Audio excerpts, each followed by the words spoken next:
పాపులైన మనుషుల కొరకై ప్రభువుల ప్రభువే ఏ తెంచాడు.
Praise lord. మీ అందరికీ వందనాలు.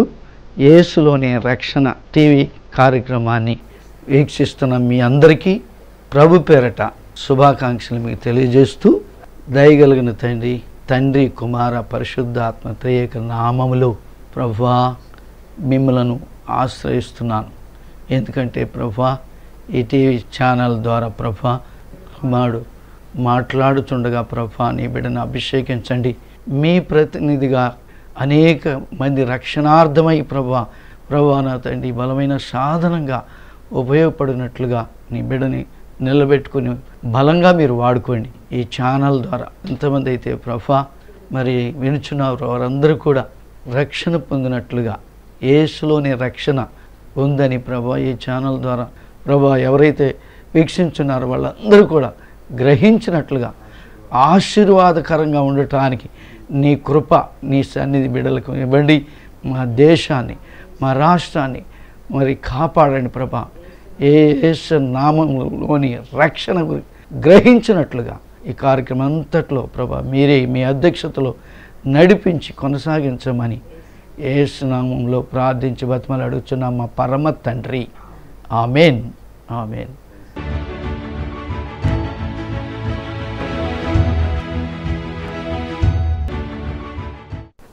Praise the Lord. ప్రభు అయిన యేసుక్రీస్తు అతి శ్రేష్ఠమైన నామంలో యేసులోని రక్షణ టీవీ కార్యక్రమం వీక్షిస్తున్నాం. మీ అందరికి కూడా యేసు నామములో శుభాకాంక్షలు తెలియపరుస్తున్నాము. దేవాది దేవుడైన యేసయ్య నాకు ఇచ్చిన ఈ యొక్క అవకాశాన్ని బట్టి యేసయ్యకి మహిమ కలుగును గాక. ఈరోజు రక్షణ యొక్క ప్రాముఖ్యతను మీతో మాట్లాడ ఇష్టపడుతున్నాను. నోవాహు ఓడ, రక్షణ ఓడ, ఎక్కావా రక్షణ ఓడ అనే విషయంతో ప్రారంభించి రక్షణ పొందడానికి 3 మెట్లు అనే విషయం మీకు చూపించి, రక్షణ యొక్క ఆవశ్యకత, గొప్ప రక్షణ ఏ విధంగా ఉంది, మనం ఆ రక్షణ ఎలా పొందుకోవాలనేది ఈరోజు కొన్ని మాటలు రక్షణ మెసేజ్ యొక్క పార్ట్ 1 సబ్జెక్ట్ ఈరోజు మనం చూద్దాం.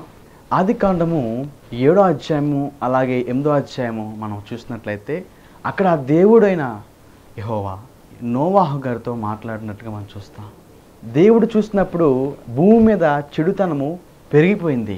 దేవుడు వారిని చూసినప్పుడు వాడి హృదయము, వారి యొక్క ఆలోచన బొత్తిగా నరుల హృదయము పాడైపోయింది, చెడిపోయింది, అసహ్య కార్యాలు చేస్తున్నారని చెప్పి దేవుడికి కోపం వచ్చి ఆయన దుఃఖపడుతూ నోవాహు గారికి ఒక విషయాన్ని తెలియపరుస్తాడు.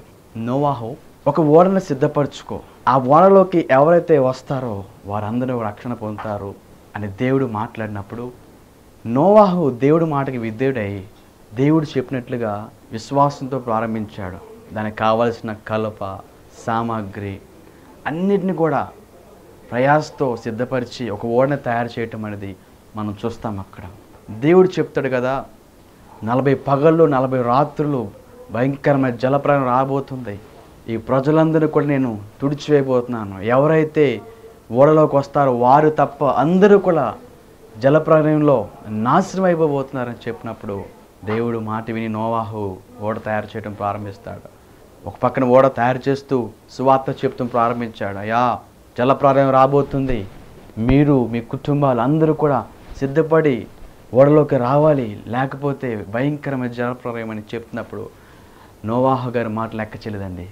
నవ్వుకున్నారు, హేళనగా మాట్లాడారు.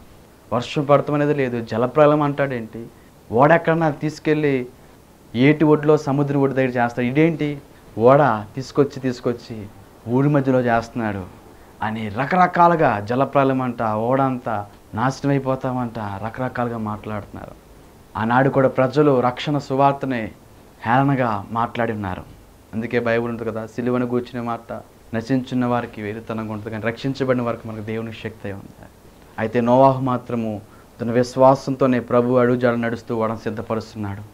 ఆడవి మగవి జాతులు జతలుగా ఆ ఓడలోకి ప్రవేశించడం జరుగుతుంది. ప్రియమైన దేవుని బిడ్డలారా, నోవాహు భార్య, అతని 3 కుమారులు షేము, హాము, యాపేతు, అలాగే కోడళ్ళు, వారు మాత్రమే నోవాహు కట్టిన ఓడలోకి వెళ్తామని చూస్తాం. ఒక సమయం వస్తుంది, ఓడంతా పూర్తయిన తర్వాత ఓడ తలుపులు మూయబడినాయి. తాళము దేవుడి దగ్గర పెట్టుకున్నాడు. ఎందుకంటే నువ్వైతే తలుపులు తీస్తావేమో, నేను బిగిస్తే మళ్ళీ తీటాకు లేదు. తాళమన్నిటి కూడా ఆయన స్వాధీనంలో పెట్టుకోవడం మనం చూస్తున్నాం. అక్కడ జలప్రలయం స్టార్ట్ అయింది. నోవా వర్షం స్టార్ట్ అవుతుంది, నీరు పెరిగే కొలది నోవా గారు తలుపు తీ అని అరుస్తున్నారు, కేకలు వేస్తున్నారు. కానీ దేవుడే ఓడ తలుపులు బిగించారు. ప్రియమైన దేవుని బిడ్డలారా, అందరూ కూడా జలప్రలయం నశించిపోయారు. ఎవరైతే ఓడలో దేవుడి మాట ప్రకారము నోవా కుటుంబం, దాంట్లోకి వచ్చిన జంతువులు జరాస్తులు అవి తప్ప అందరూ కూడా నాశనం అయిపోయారు. ప్రియమైన దేవుని బిడ్డలారా, ఈ మాటలు మనం ఎందుకు దేవుడు చెప్తున్నాడంటే, దేవుడు రక్షణ సువార్తను తెలియపరుస్తున్నాడు. నోవాహు వాడ మనకు నేర్పిస్తున్న రక్షణ సత్యం ఏంటంటే, ఎవరైతే ఓడలోకి ఎక్కుతారో వారు మాత్రం రక్షణ పొందుతారు. ఎందుకంటే రక్షణ చాలా ప్రాముఖ్యమైనది. రక్షణ పొందడానికి కోసం ప్రియమైన దేవుని బిడ్డలారా, దేవుడు చెప్పినట్లు చేసినప్పుడు నోవా కుటుంబం, ఆ ఓడలోకి వచ్చిన వారందరూ, ఆ జంతువులు, అన్ని జీవరాశులు రక్షించబడినాయి. కానీ ఎవరైతే దేవుని మాట విన్నదో వారందరూ కూడా నాశనం అయిపోయారు. ఆనాడు నోవాహు ఓడ రక్షణ ఓడకు సాదృశ్యంగా ఉంది. అయితే ప్రియమైన దేవుని బిడ్డలారా, ఈ రక్షణ యొక్క ఆవశ్యకత మనం తెలుసుకోవాలి. ఈరోజు ఎంతోమంది సువార్త ద్వారా, టీవీ ఛానల్స్ ద్వారా, అలాగే ఎన్నో సంఘాలు, ఎన్నో దైవజనులు ఎంతోమంది రక్షణ సువార్తని మీకు అందిస్తున్నారు. నోవాహులాగా ఎవరైతే రక్షణ సువార్త అంగీకరించి యేసుని సొంత రక్షణగా అంగీకరిస్తారో వారికి మాత్రం రక్షణ దక్కింది. కనుక ఈ రక్షణ ఓడలోకి ఎవరైతే వస్తారో, యెహోషువ అంటాడు కదా, నేను నా ఇంటి వారు రక్షణ పొందుతామంటాడు. రక్షణ పొందాలి. నీవు, నీ కుటుంబం, ఇంటి వారు అందరూ, బంధువులు, దేశంలో, ప్రపంచం అంతా రక్షణ పొందాలని, ఏ ఒక్క ఆత్మ నశించిపోవటం దేవుడికి ఇష్టం లేదు. అందుకని ఆనాడు నోవాహు ఓడ సిద్ధపరిచాడు. ఈరోజు కూడా దేవుడు రక్షణ ఓడ సిద్ధంగా ఉంది. అయితే ఎక్కితే రక్షణ పొందుతావు ఆ ఓడలోకి, ఎక్కకుండా ఉన్నావా జలప్రలయం నశించిపోయినట్లుగా నువ్వు కూడా నశించిపోవడానికి ఎంతో సమీపంగా ఉంది. దేవుడు రాకడ సూచనలన్నీ నెరవేరిపోతున్నాయి. రక్షణ విషయాన్ని మనం జాగ్రత్తగా చూస్తే ప్రియమైన దేవుని బిడ్డలారా, ఈ రక్షణ యొక్క ప్రాముఖ్యత మనం చూడాలి. మత్తయి సువార్త 1వ అధ్యాయం మనం చూసినట్లయితే 21వ వచనంలో, తన ప్రజలను వారి పాప నుండి ఆయన రక్షించును గనక ఆయనకు యేసు అను పేరు పెట్టును. యేసు అంటే రక్షణ, ఆయన పేరులో రక్షణ ఉంది. యేసు ఒక్కడే రక్షించగలిగిన వాడు. ఎలా రక్షణ పొందుతావు అంటే ప్రియమైన దేవుని బిడ్డలారా, కొన్ని మార్గాలు ఉన్నాయి. రక్షణ పొందాలంటే ఒక 4 మెట్లు ఉన్నాయి ఇక్కడ. అవి ఏంటంటే ప్రియమైన దేవుని బిడ్డలారా, రోమిలికి రాసిన పత్రిక 1వ అధ్యాయము 15 నుంచి 17 వరకు చూసినట్లయితే, కాగా నా వల్ల ఎంత మట్టుకు రోమాలోని మీకును సువార్త ప్రకటిస్తకు సిద్ధంగా ఉన్నాను. సువార్తను గురించి నేను సిగ్గుపడిన వాడిని కాను. ఏలైనగా నమ్ము ప్రతివానికి, మొదట యూదునికి గ్రీసు దేశస్తునికి కూడా రక్షణ కలుగజేయటకు అది దేవుని శక్తి అయ్యున్నది. ఎందుకనగా నీతిమంతుడు విశ్వాసములుగా జీవించును, అని రాయబడిన ప్రకారం విశ్వాసములుగా అంతకంతకు విశ్వసించుడు కలుగునట్లు దేవుని నీతి దాని యందు బయలుపరచబడి ఉంది. అపోస్తలుడైన పౌలు గారు సువార్తను చెప్తున్నారు. రక్షణ పొందాలంటే నువ్వు నమ్మాలి, సువార్తని నమ్మాలి. పౌలు గారు సువార్త గురించి నేను సిగ్గుపడిన అంటున్నాడు. ఆ సువార్త దేవుని శక్తి అయి ఉంది అంటున్నాడు. ఆ రక్షణ సువార్తను సెలవిస్తున్నాడు, ప్రకటిస్తున్నాడు. సువార్త అంటే శుభవార్త, గుడ్ న్యూస్. యేసే పుట్టినప్పుడు అంటారు కదా, ఇదిగో ప్రజలందరూ కలగబోయే మహా సంతోషకరమైన శుభవార్త. అందరికీ శుభవార్త ఏంటంటే రక్షకుడు మీ కొరకు పుట్టి ఉన్నాడు దావీదు పట్టణం అందు అంటాడు. యేసుక్రీస్తు అందరికీ ప్రభు. ఈ లోకంలో ఆయన జీవించి రక్షణ కార్యాన్ని సిద్ధపరిచి ఆయన మరణాన్ని గెలిచి మృత్యుంజయుడై పరలోకన ఆహారమై ఎవరైతే మారుమనసు పొంది ఆయన అంగీకరిస్తారో వారిని తీసుకెళ్ళటం కోసం రెండో రాకడలో ఆయన రాబోతున్నాడు. మొదటి రాకడలో గొర్రెపిల్లలాగా వచ్చాడు, రెండో రాకడలో యోధా గోత్ర సింహలాగా రాబోతున్నాడు. సిద్ధపడిన సంఘాన్ని తీసుకెళ్ళటం కోసం. దేవునికి స్తోత్రం, హల్లెలూయా. సువార్త. ఒక పుట్టినరోజు ఉందండి. నీ పుట్టినరోజు నీ కుటుంబానికి, నీ బంధువులకి, కొంతమందికి సంతోషాన్నిస్తుంది. కానీ యేసు ప్రభు వారు అందిస్తున్న రక్షణ సువార్త అందరికీ, అందరూ రక్షణ పొందాలని, అందరి కోసం తన ప్రాణం పెట్టాడు. యోహాను సువార్త 3:17 దేవుడు లోకం ఎంతో ప్రేమించను. ఎంతగా ప్రేమించాడంటే తన అద్వితీయ కుమారుడు నీ కోసం నా కోసం ఇచ్చి అంతగా ఆయన ప్రాణం పెట్టాడు. ఆఖరి రక్త బొట్టు వరకు నీ కోసం కాల్చి రక్తం ఇచ్చి నిన్ను కొన్నాడు, విలువ పెట్టి కొన్నాడు. కనుక ఈ సువార్త మనం నమ్మాలి. ఏంటి సువార్త? మొదటి కొరింథీయులకు రాసిన పత్రిక 15వ అధ్యాయము 3-4 వచనాలు.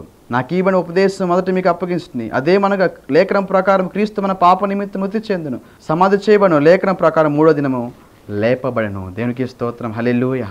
ఇదే రక్షణ సువార్త. ఈ సువార్తను మనం నమ్మాలి. యేసు నీ కోసము ఆయన కన్యగర్భం పుట్టి జన్మ పాపం లేదు, కర్మ పాపం లేదు, నీ కోసం ప్రాణం పెట్టి సమాధిని గెలిచి మృత్యుండే లేచాడని మనం నమ్మాలి, విశ్వసించాలి. ఈ సువార్తను మనం నమ్మినప్పుడు ఆ నమ్మిక నీ జీవితంలో రక్షణ కార్యాన్ని ప్రారంభిస్తుంది. గాస్పెల్ అనే మాట మనం చూస్తాం. గాస్పెల్ అంటే సువార్త. యేసే చెప్తాడు కదా, మీరు సర్వలోకి వెళ్ళి సర్వశక్తికి సువార్తను ప్రకటించమన్నాడు. Go and spell is equal to gospel. మనం వెళ్ళాలి, ప్రకటించాలి. Go plus spell is equal to gospel. Go to east, go to west, go to north, go to south. నలుదిక్కులు కూడా మనం వెళ్ళాలి. ఎంతవరకు మనము సువార్త అందించాలని సువార్తను గురించిన భారము ప్రతి వ్యక్తి మీద ఆయన పెట్టాడు. అసలు రక్షణ అంటే ఏంటి? రక్షణ అంటే ప్రమాదం నుంచి కాపాడటం. ఒక వ్యక్తి ప్రమాదంలోకి వెళ్ళిపోతున్నాడు, ఆ వ్యక్తిని కాపాడటమే రక్షణ సాధారణమైన భాషలో. అగ్నిగుండంలో ఒక వ్యక్తి వెళ్ళిపోతున్నాడు, ఆ వ్యక్తిని అగ్నిగుండంలోంచి బయటికి లాగాలి.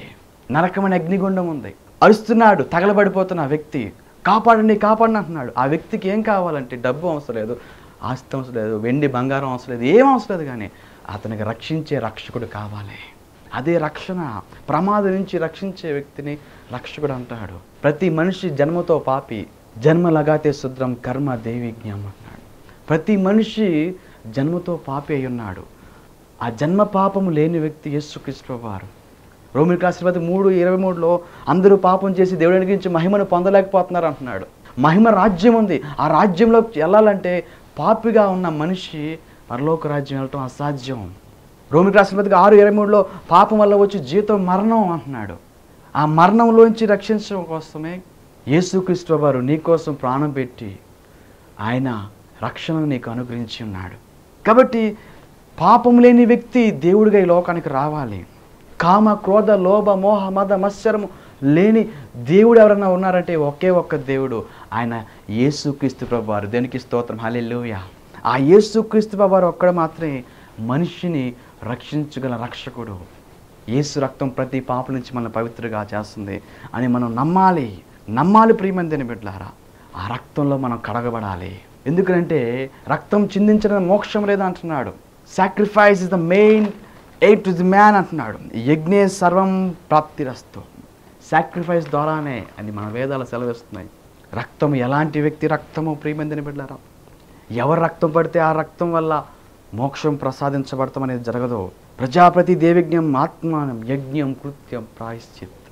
ప్రజలు ప్రతిపాలించే దేవుడు అనబడిన వాడు తన్ను తాను మనిషి కోసం బలైపోవాలి, యజ్ఞమైపోవాలి, ప్రాణత్యాగం చేయాలి. ఆ వ్యక్తి ద్వారానే మోక్షం ప్రసాదించే మార్గం ఉంది. ఆయనే దేవుడు, ప్రజల పరిపాలించేవాడు. అందుకనే ఎఫెసీయులకు రాసిన పత్రిక 5వ అధ్యాయము 2వ వచనంలో కూడా బైబిల్ ఈ మాట సెలవిస్తుంది, క్రీస్తు మిమ్మల్ని ప్రేమించి పరిమళ వాసన గుంటకు మన కొరకు తన్ను తానే దేవునికి అర్పణగాను బలిగాను అర్పించుకొను, అలాగనే మీరు ప్రేమ కలిగి నడుచుకోండి. ఆయన మన కోసం తను బలియాగంగా అర్పించుకున్నాడు. ఆ దేవుడు యేసుక్రీస్తు వారు మాత్రమే. హల్లెలూయా. అందుకనే ప్రియమందిని విన్నారా, అలాగే తాండ్య మహాబ్రాహ్మణంలోని మరొక శ్లోకం సెలవిస్తుంది, సర్వ పాప పరిహార రక్త ప్రోక్షణం అవశ్యకం తద్రక్తం పరమాత్మ పుణ్యదాన బలియాగం అంటుంది. అంటే సర్వమానవాళి పాపాలు పరిహరించి మనిషికి మోక్షాన్ని ప్రసాదించాలంటే దేవాది దేవుడు రక్తము చిందించిన ఆ వ్యక్తి ద్వారానే మోక్షము. అందుకే యేసు అంటాడు, నేనే మార్గము సత్యము జీవము, నా ద్వారా తప్ప ఎవరు తండ్రి యొద్దకు రాలేడు. ఆయన ఒక్కడే రక్షకుడు. ఆదాము వలన చేసిన పాపం బట్టి లోకానికి శాపం వచ్చింది. కానీ కడపటి ఆదాముగా యేసు లోకానికి వచ్చి ఆ శాపాన్ని విడిచి మరణపు ముళ్ళు విడిచి, మరణమా నీ ముళ్ళు ఎక్కడ, ఓ మరణమా నీ విజయం అక్కడ, మరణపు ముళ్ళు జయించిన వాడు యేసుక్రీస్తు ప్రభువారు. దేవునికి స్తోత్రం. హల్లెలూయా, హల్లెలూయా. అందుకని ఆ యేసుని మనం అంగీకరించాలి, విశ్వసించాలి. ఏమని విశ్వసించాలి, ఏమని మనం నమ్మాలంటే ప్రియమందిని బిడ్డలారా, యేసు నా రక్షకుడిగా మనం అంగీకరించాలి. మొట్టమొదటిది రక్షణ పొందడానికి సువార్తను మనం నమ్మాలన్నాం. రెండోది మనం విశ్వసించాలి. ఏమని విశ్వసించాలంటే ప్రియమందిని బిడ్డలారా, రోమిలికి రాసిన పత్రిక 10వ అధ్యాయం 9వ వచనం చూసుకున్నట్లయితే, అదేమనగా యేసు ప్రభుని నోటితో ఒప్పుకుని దేవుడు మృతుల్లో నుండి ఆయన లేపనని నీ హృదయంలో విశ్వసించిన ఎడల నీవు రక్షించబడదు. దేనికి స్తోత్రం. హల్లెలూయా. రక్షణకి రెండో స్టెప్. ఫస్ట్ స్టెప్ ఏంటి, నమ్మాలి. రెండో మెట్టు ఏంటంటే మరణాన్ని గెలిచి లేచాడని చెప్పి నువ్వు విశ్వసించాలి. రెండో స్టెప్ నువ్వు విశ్వసించాలి. ఏమని విశ్వసించాలంటే, ఏలనగా నీతి కలిగినట్టు మనుష్యుడు హృదయంలో విశ్వసించును, రక్షణ కలిగినట్టు నోటితో ఒప్పుకొను. దేనికి స్తోత్రం. హల్లెలూయా. మూడో స్టెప్, విశ్వసించిన నువ్వేం చేయాలంటే నోటితో ఒప్పుకోవాలి. ఏం చేయాలి? నోటితో యేసు రక్షకుడని ఒప్పుకోవాలి. నా పాపాల కోసం మరణించడని ఒప్పుకోవాలి. ఆయన సజ్జుడుగా లేచడని ఒప్పుకోవాలి. ఆయన రెండో రాకడో రాబోతుందని ఒప్పుకోవాలి. బాప్తీసులు ఇచ్చే ముందు ఇలాగ ప్రమాణాలు చేస్తూ ఉంటారు. ఒప్పుకోవాలి నోటితో. సిలువలో దొంగ చేసింది అదే. అతనికి 2 స్టెప్లో రక్షణ వచ్చేసింది. ఏంటంటే, ఒకటి యేసు రక్షకుడు అని, ఆయన రాజ్యం ఉందని, తండ్రి రాజ్యాన్ని జ్ఞాపకం చేసుకో అనే మాటలో ఎంత అర్థం ఉందో తెలుసా? మనసులో విశ్వసించాడు ఫస్ట్. రెండో స్టెప్ అతను ఏం చేశాడంటే నోటితో ఒప్పుకున్నాడు. తండ్రి రాజ్యం వచ్చినప్పుడు నన్ను జ్ఞాపకం చేసుకోమన్నాడు. 2 స్టెప్పుల్లో రక్షణ. దేవుడు అన్నాడు, నేడు నువ్వు నాతో కూడా పరదేశంలో ఉంటావు. దేవునికి స్తోత్రం. హల్లెలూయా. ఫస్ట్ది నమ్మాలి, రెండోది విశ్వసించాలి, మూడోది ఏం చేయాలంటే నోటితో ఒప్పుకోవాలి. ఏమని ఒప్పుకోవాలి? మొదటి యోహాను రాసిన పత్రిక 1:9 వచనంలో, మన పాపములను మనం ఒప్పుకొనేలా ఆయన నమ్మదగిన వాడు నీతిమంతుడు గనక ఆయన మన పాపమును క్షమించి సమస్త దుర్నీతి నుండి మనల్ని పవిత్రులుగా చేయను. దేవునికి స్తోత్రం. హల్లెలూయా. మన పాపమును ఒప్పుకోవాలి. ప్రభువా, నేను పాపని ఒప్పుకొని నువ్వు నన్ను పవిత్ర చేయగలవని నమ్ముచున్న నువ్వు ఒప్పుకున్నప్పుడు మన పాపాలను క్షమిస్తాడు. ఆయన క్షమించేవాడు. ఎలాంటి పాపమైనా సరే నీ పాపాలు ఒప్పుకుంటే, అతిక్రమ దాచిపెట్టి కూడా వద్దు కానీ ఒప్పుకుని విడిచిపెడితే కనికరం పొందుతావు. గ్లోరీ షందరబా. నీ పాపాలు ఒప్పుకుంటే దేవుడిని నువ్వు క్షమిస్తాడు. 4వ స్టెప్ ఏంటంటే, నమ్మావు మొట్టమొదటిగా, రెండోదిగా ఏం చేసావు? విశ్వసించావు. మూడోది నోటితో ఒప్పుకున్నావు. 4వది వెంటనే చేయాల్సిన మరొక అద్భుతమైన స్టెప్ ఏంటంటే బాప్తిస్మం పొందాలి. హల్లెలూయా. మార్కు సువార్త 16:16, నమ్మి బాప్తిస్మం పొందేవాడు రక్షించబడు, నమ్మని వారికి శిక్ష విధించబడును. హల్లెలూయా. నమ్మపోతే శిక్ష ఉంది. అగ్ని ఆరదు, పురుగు చావదు. ఎవరు ప్రేరణ ప్రకటన గ్రంథంలో చెప్తాడు, జీవ గ్రంథంలో రాయబడిపోతే వాడు మండుచున్న అగ్నిగుణంలో పడవే పడతారు. కనుక అది రెండో మన ఆ అగ్నిగుణంలో పడకుండా ఉండాలంటే బ్రతికుండగా యేసుని అంగీకరించి బాప్తిసం తీసుకోవాలి. నీ పేరు జీవ గ్రంథంలో ఉండేలాగా చూసుకోవాలి. దేనికి స్తోత్రం కలుగును. హల్లెలూయా. అందుకని ప్రియమందిని బిడ్డ, చాలామంది రక్షణ లక్ష్యం చేస్తూ ఉంటారు. రక్షణ పొందవేంటమ్మా అంటే, పొంతానయ్య గారు. తరువాత 4 అక్షరాలు తరు తీసేస్తే మిగిలేదేంటి? వాత. వాత అంటే నీకు వాతే, నీకు నరకమే. వాత వేయబడతావు ఇక నువ్వు నరకంలోకి. తర్వాతని పోస్ట్పాన్ చేయవద్దు. అగ్నిగుణంలో ఇల్లు కాలిపోతుందండి. ఇల్లు కాలిపోతుంది చూస్తూ ఊడుకుంటారా? వెంటనే అగ్ని ఆర్పుతాకు చూస్తారే, కాపాడుతాకు చూస్తారే. అయ్యో, నువ్వు చూస్తుండగానే ఒక రోజు రాబోతుంది, నువ్వు రక్షణ పొందవు, నీ భర్త అగ్నిగుణంలో పడవే పడతాడు, నీ బిడ్డలు అగ్నిగుణంలో పడవే పడతారు. రక్షణ పొందకుండా వారు ఉన్నారు కదా, మరి వారి గురించి భారం నీకు లేదా? నీ బిడ్డలు, భర్త, బిడ్డలు అందరూ కూడా రక్షణ పొందాలి. రక్షణ పొందాలంటే వారు యేసు రక్తంలో కడగబడాలి. కడగబడటం కోసం నువ్వు ప్రయాసపడి ప్రార్థన చేసి వారి రక్షణలోకి వచ్చే వరకు కూడా నువ్వు నిద్రపోకూడదు. దేవునికి స్తోత్రం, హల్లెలూయా. రక్షణ పొందిన తర్వాత వారు నూతన సృష్టిగా మార్చబడతారు. ఇదే రక్షణ దినం, ఇదే మిక్కులి అనుకూలమైన సమయం వాక్యం సెలవిస్తుంది. భూదిగంత నివాసులారా నా వైపు చూసి రక్షణ పొందుడి. దేవునికి స్తోత్రం, హల్లెలూయా. ఆయనలో రక్షణ ఉంది. ప్రయాసపడి భారం వస్తే సమస్య జిల్లారా నా యొద్దకు రండి, నేను నీకు విశ్రాంతిస్తాను వాక్యం సెలవిస్తుంది. అందుకే రక్షణ నిర్లక్ష్యం చేయకూడదు ప్రియమందిని బిడ్డలారా. చాలామంది అంటూ ఉంటారు, అయ్యా రక్షణ పొందంటే 12 సంవత్సరాలు ఉన్న ఒక బాలుని అన్నప్పుడు, అయ్యా నేను ఇంకా చిన్నవాడినే, పిల్లవాడినే, నేను చదువుకోవాలి, నేను ఇప్పుడు రక్షణ పొందుతా కుదరదని అంటాడు. 20 నుంచి 30 సంవత్సరాలలోపు యవనస్తుని అడుగుతూ ఉంటే అలా అంటూ ఉంటారు కదా, నేను యవనస్తుని, చాలా లోకంలో ఎంతో ఎంజాయ్ చేయాలి, లోకంలో ఎన్నో నేర్చుకోవాలి, ఎంజాయ్ చేయాలి, ఇప్పుడు సంతోషపడకపోతే ఎప్పుడు సంతోషపడతానని చెప్పి వాళ్ళు నిర్లక్ష్యం చేస్తారు. అలాగే 30 నుంచి 40 సంవత్సరాలు వచ్చేవారికి మేము ఇంకా లైఫ్లో సెటిల్ అవ్వలేదు, వివాహం కావాలి, వివాహం చేసుకోవాలి, జాబ్ రావాలి అని 30 సంవత్సరాల వయసు వారు అంటూ ఉంటారు. 40 నుంచి 50 సంవత్సరాలు వచ్చేవాళ్ళు అంటారు కదా, మేము ఇంకా రక్షణ పొందాలనుకుంటున్నాం కానీ మా బిడ్డలకి మంచి భవిష్యత్తు కావాలి, అప్పుడు కానీ మేము రక్షణ పొందామంటారు. ఇంకా 50 సంవత్సరాల నుంచి 60 సంవత్సరాలకు వచ్చేసరికి వారి ఇంకా పని ఒత్తిడి వల్ల వారికి లేని రోగాలు వచ్చేస్తూ ఉంటాయి. జాబ్స్లో అప్పటి వరకు నలిగిపోయి ఉంటారు, ఇంకా లేని రోగాలు వచ్చేస్తూ ఉంటాయి.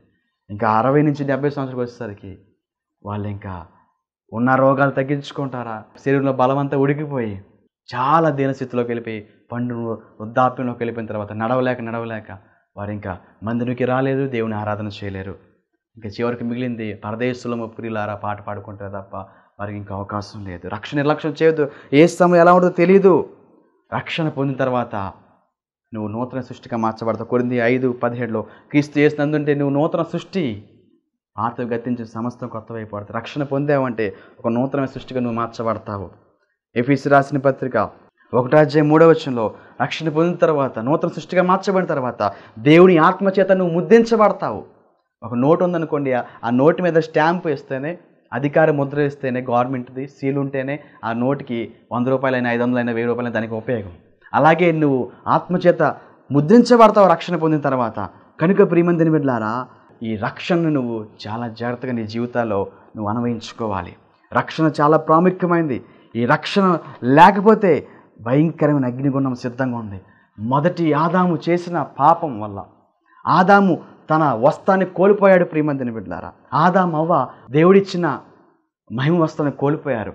అప్పుడు ఒక గొర్రెపిల్ల వధించబడి ఆ చర్మం ద్వారా ఆదాము అవ్వకు సిగ్గు కప్పడం కోసం, వారిని రక్షించడం కోసము ఒక గొర్రెపిల్ల బలైపోయింది. రెండోసారి కడపటి ఆదాంగా యేసుక్రీస్తు నీకు నా కోసం రక్షణ ఇవ్వటం కోసము ఆయనే బలి పశువుగా లోక పాపం మోసుకుని పోయి దేవుని గొర్రెపిల్లలాగా, వధించబడిన దేవుని గొర్రెపిల్లలాగా ఆయన మనకి మహిమ వస్త్రం ఇవ్వటం కోసము, రక్షణ వస్త్రం ఇవ్వటం కోసం, ఉల్లాస వస్త్రం ఇవ్వటం కోసము ఆయనే ఒక బలి పశువుగా మారాడు. ప్రియమందిని బిడ్డలారా, అందుకనే ఆ రక్షణ మనం త్యాగంగా ఆయన బలి అవటం ద్వారా దేవాది దేవుడు men of God come as a son, దేవుని కుమారుడు ఈ లోకానికి శరీరధారిగా వచ్చాడు. ఆయన ఫిలిప్పీయులకు రాసిన పత్రికలో పరలోక రాజ్యం విడిచిపెట్టమని భాగ్యంగా ఎంచుకొనక మనిషి కోసం వచ్చి లోకానికి రిక్తుడిగా చేసుకుని తన ప్రాణాన్ని అర్పించి నీ కోసం నా కోసం బలై ఆయన రక్షణను ఇచ్చాడు. ఆ వేసును హృదయంలోకి ఆహ్వానిస్తే ప్రకటన 3:20లో ఆయన హృదయాన్ని తలుపు తడుచున్నాడు. ఎవరైనా తలుపు తీస్తే ఆయన వారిలోకి వస్తాడు. హృదయం అనే తలుపు తడుతున్నాడు. ఈరోజు వాక్యం ద్వారా తలుపు తీస్తే ఆయన నీతో పాటు ఉంటాడు, నీకు రక్షణ ఇస్తాడు. యేసయ్య నా హృదయంలోకి రా ప్రభువా, నా పాపాలు క్షమించాయి, నీ రక్తంతో కడిగయ్యా, నీ బిడ్డగా ఉంటాను ప్రభు అని అంటే చాలు నీకు రక్షణ వస్తుంది. దేవునికి స్తోత్రం. మారుమనసు పొందిన వెంటనే నువ్వు బాప్తిస్మం తీసుకుంటే రక్షణ కార్యము సంపూర్తి అవుతుంది. దేవునికి స్తోత్రం, హల్లెలూయా. ఎంత త్యాగపూరితంగా రక్షణ దేవుడు నీకు ఇచ్చాడు కదా, ఆ రక్షణ నువ్వు నిర్లక్ష్యం చేయవద్దు. హెబ్రీయులకు రాసిన పత్రికలో అంటాడు కదా 2:3 ఇంత గొప్ప రక్షణ నిర్లక్ష్యం చేస్తే ఎలాగో తప్పించుకుంటావు. గొప్ప రక్షణ, ఇది గొప్ప రక్షణ. నోవాహు ద్వారా దేవుడిచ్చింది ప్రియమందిని బిడ్డలారా, మనిషి ద్వారా ఇచ్చింది రక్షణ అయితే దేవాదేవుడే ఇచ్చింది గొప్ప రక్షణ. ప్రియమందిని బిడ్డలారా, నోవాహు వాడ నిన్ను ప్రియమందిని బిడ్డలారా అరారాతు కొండ వరకు తీసుకెళ్తే యేసు వారి ద్వారా వచ్చిన గొప్ప రక్షణ ద్వారా నువ్వు ఎక్కలేని ఎత్తైన కొండైన సీయోను పర్వతము పరలోక రాజ్యం వరకు చేరటం కోసం చితి సారపు నాను ఆ ఓడ ద్వారా మనిషి ఇచ్చిన రక్షణ మామూలు రక్షణ. కల్వరి మానుపై యేసు వారు చేసింది నీకోసం నా కోసం గొప్ప రక్షణ. ఆ గొప్ప రక్షణ నీకు కావాలి. ఆ గొప్ప రక్షణ నువ్వు కలిగి ఉంటే ప్రియమైన బిడ్డలారా, గొప్ప దేవుని బిడ్డలుగా నువ్వు తయారవుతావు. దేనికి స్తోత్రం, హల్లెలూయా. చివరిగా అపోస్తలుల కార్యము 22:16 కూడా మనం చూసుకున్నట్లయితే, గనుక నీవు తడువు చేయక ఎందుకు లేచి ఆయన నామను బట్టి ప్రార్థన చేసి బాప్తీసం పొంది నీ పాపములు కడిగి వేసుకోమని చెప్పాడు. సౌలు దేవుడి దర్శనం పొందుకున్న తర్వాత అతని ఆత్మీయ శరీర నేత్రాలు మూయబడినాయి, కానీ ఆత్మీయ నేత్రాలు తెరవబడినాయి. వెంటనే ఆ పడిన సౌలు తర్వాత అననీయ దగ్గర తీసుకొచ్చినప్పుడు అననీయ చెప్తున్నాడు కదా, ఇదిగో నువ్వు లేచి ఇంకా లేట్ చేయకుండా తడువు చేయక ఆయన నామను బట్టి ప్రార్థన చేసి బాప్తీసం పొంది ఈ పాపమును కడుక్కొనమని చెప్పినప్పుడు దేవుడు రక్షణ సౌలుకి వీయబడతాం అనేది మనం చూస్తాము. సౌలు పరిశుద్ధ పౌలుగా మార్చబడ్డాడు. దేవునికి స్తోత్రం, హల్లెలూయా. అందుకని చివరిగా అదే రోమిలికి రాసిన పత్రికలో 10వ అధ్యాయంలో 11వ వచనంలో మనం చూసుకున్నట్లయితే, ఏమనగా ఆయన యందు విశ్వసించు వాడెవడను సిగ్గుపడని లేఖనము చెప్పెను, యూదుడు నిన్న గ్రీసు దేశస్థుని లేడు, ఒక్క ప్రభువే అందరికీ ప్రభువై ఉండి తనకు ప్రార్థన చేయవారు అందరూ ఇలా కృప చూపుటకు ఐశ్వర్యవంతుడు. ఎందుకనగా ప్రభువు నామను బట్టి ప్రార్థన చేయవాడు ఎవడో రాడు రక్షించబడతాడు. ప్రభువు నామందు ప్రార్థన చేసేవాడు. కనుక ఈరోజు రక్షణ కార్యము దేవుడు మీ చూసి జరిగించాలంటే ఫస్ట్ నువ్వు చేయాల్సింది ఆయన రక్షకుడిని నమ్మాలి. నమ్మి నువ్వు విశ్వసించాలి. విశ్వసించి నువ్వు నోటితో ఒప్పుకోవాలి. నోటితో ఒప్పుకున్న నువ్వు ప్రియమంతుని బిడ్డలారా బాప్తీసం తీసుకోవాలి. బాప్తీసం తీసుకుని నువ్వు ప్రభు నామంలో ప్రార్థన చేసి వాక్యానుసారంగా జీవించే వ్యక్తిగా నువ్వు ఉన్నట్లయితే రక్షణ నీదే.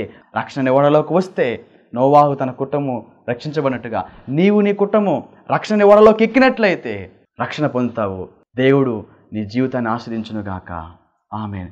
ఈ మాటలు వింటున్న ప్రియ సహోదర సహోదరి ఇంకా రక్షణ పొందకుండా ఉన్నట్లయితే, ప్రభువా నా హృదయంలోకి రాయేసయ్యా, నా పాపాలు క్షమించేయా, నాకు రక్షణ కావాలి ప్రభువా అని ఎవరైనా మీరు విశ్వసించినట్లయితే మీరు ఎక్కడున్నా సరే మీ కుడి చేతిని పైకెత్తండి. మీకోసం ప్రత్యేకంగా ప్రార్థన చేస్తాను. ప్రభు మిమ్మల్ని రక్షించబోతున్నాడు. యేసయ్యా, ఎవరైతే వారి పాపాలు ఒప్పుకుంటూ దేవా నాకు రక్షణ కావాలని తీర్మానం తీసుకుంటున్నారో వారి జీవితాల్లో రక్షణ దయచేయమని ప్రార్థన. యేసు నామంలో రక్షణ అన్నావు, ఈ నామందే రక్షణ, మరి ఏ నామందు రక్షణ లేదు. నీ నామంలో ఉన్న రక్షణ బిడ్డలకు దయచేసి వీరి పాపాలు క్షమించి రక్తంతో కడిగి దేవా మహిమవస్త్రాన్ని దయచేసి దేవా ప్రభా రక్షణ కార్యం బిడ్డకు దయచేసి దేవా ప్రభా నోవాహు ఓడలోకి ఎక్కిన వారు రక్షించబడినట్లుగా ఈ రక్షణ అనే ఓడలోకి రక్షణ స్వార్థ విని ప్రభా దేవా పరలోక రాజ్యం అనే రక్షణ ఓడలోకి వెక్కేవారుగా ప్రభా వీడి జీవిత రక్షణ కార్యం జరగాకని ప్రార్థిస్తూ ఎవరైతే రక్షణ పొందడానికి సిద్ధపడుతూ దేవా తీర్మానం తీసుకుని కన్నీరు కాచి ప్రార్థన చేస్తున్నారో కుడిచే ఎత్తిన ప్రతి బిడ్డను దీవించి ఆశ్రయించి రక్షణ కార్యం జరిగించి ఆరోగ్య ఆశ్రమం క్షేమం యేసు కలుగాక ప్రార్థిస్తూ యేసు రక్షణ టీవీ కార్యక్రమం ద్వారా